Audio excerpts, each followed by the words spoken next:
Assalamualaikum warahmatullahi wabarakatuh. Saudaraku, beberapa waktu yang lalu saya sempat menyampaikan bahwa ketika anak saya lahir, kemudian saya kasih nama Ahmad Anis Ahyani Akbar Mukrompit. Itu gabungan antara nama Ahmad, Anis, Ahaye, dan Ani.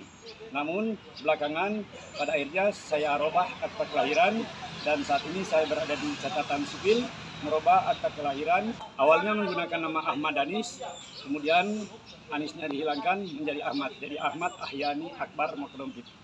Apa alasan saya merubah? Insya Allah nanti saya perjelas sebentar nanti. Assalamualaikum warahmatullahi wabarakatuh.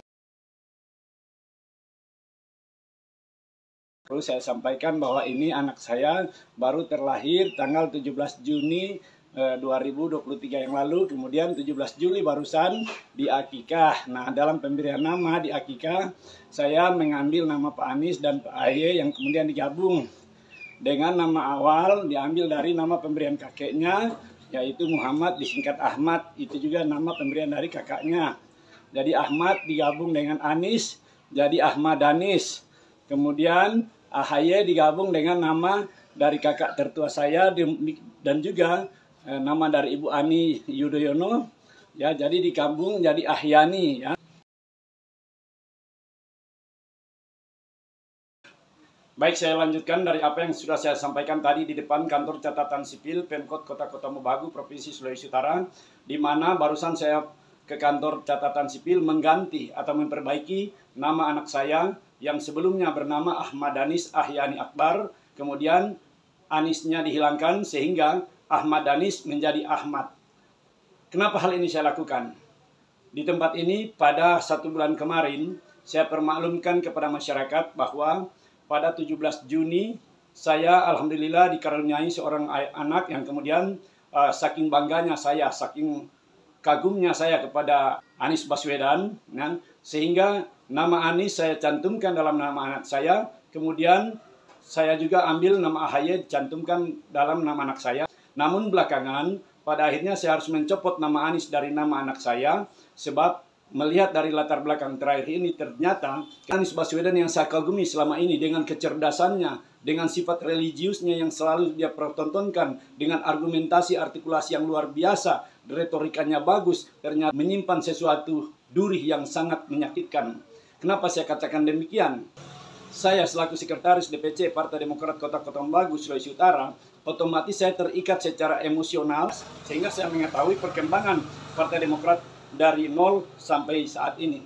Nah, untuk itulah saya katakan bahwa apa yang sudah dibangun oleh Anies Baswedan, janji-janji kepada Ahaye yang belakangan kembali dia ingkari, ini kemudian yang melebur harapan saya terhadap pemberian nama kepada anak saya, agar kelak dia memperoleh kecerdasan seperti Anies Baswedan dengan kemampuan retorikanya dan lain sebagainya, dan kelak ke depan akan menjadi orang yang bermanfaat untuk agama, bangsa, dan negara. Namun di balik itu, apa yang sudah terjadi saat ini justru jauh panggang daripada api. Apa yang sudah terjadi saat ini antara pembicaraan Anies Baswedan dengan Ahaye yang belakangan justru diingkari, itu justru yang melebur harapan saya. Sehingga dengan demikian saya tidak inginkan apabila di kemudian hari apa yang dilakukan terhadap Ahaye terakhir ini justru akan diwarisi oleh anak saya karena namanya ada dalam nama anak saya. Saya tidak inginkan ke depan anak saya menjadi orang yang munafik, berkata berdusta, berjanji ingkari, dan dipercaya ia hianati. Saya tidak inginkan anak saya menjadi seperti itu, seperti apa yang sudah terjadi saat ini. Kenapa saya katakan demikian? Dengan berbagai cara Anies lakukan, berbagai trik untuk membujuk agar Ahaye bisa percaya kepada dia. Mulailah dia menyatakan bahwa mari kita menjemput takdir. Dia mengajak Ahaye untuk bersama-sama. Sesudah itu belakangan dia menyatakan sama Ahaye bahwa ibu saya, kemudian guru-guru spiritual saya, ustadz-ustadz saya, semua berharap agar saya bisa berpasangan dengan Ahaye. Lebih jauh dari itu, bahwa untuk meyakinkan Ahaye, maka dibuatkanlah surat secara tertulis, kemudian diberikan kepada Ahaye untuk meyakinkan bahwa benar-benar Ahaye itu akan berpasangan dengan Anies Baswedan. Tapi apa kemudian belakangan yang terjadi?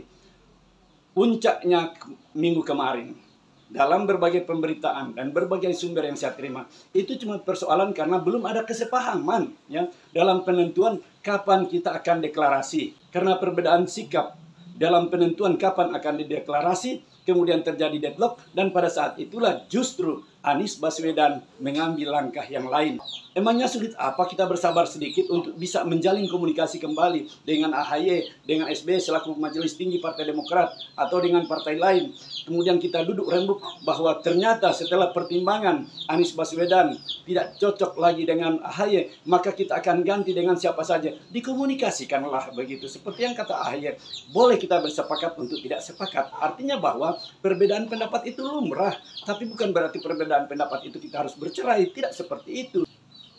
Mengambil langkah ekstrim dengan membatalkan semua pembicaraan dengan AHY, kemudian dia membangun komitmen dengan orang yang baru yang sebelumnya belum pernah dibicarakan dalam koalisi perubahan untuk persatuan. Nah, ini yang sangat disesalkan.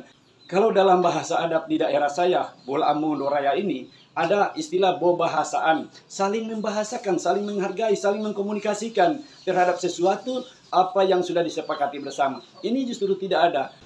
Dengan tidak adanya komunikasi yang dibangun di penghujung pengambilan keputusan, ya, apakah ini hal yang wajar? Saya tidak menyatakan Prof adalah orang yang kurang ajar, tapi setidaknya harusnya hal yang wajar dikomunikasikan dulu sebelum mengambil keputusan. Bukan telah mengambil keputusan, kemudian mau dipermaklumkan.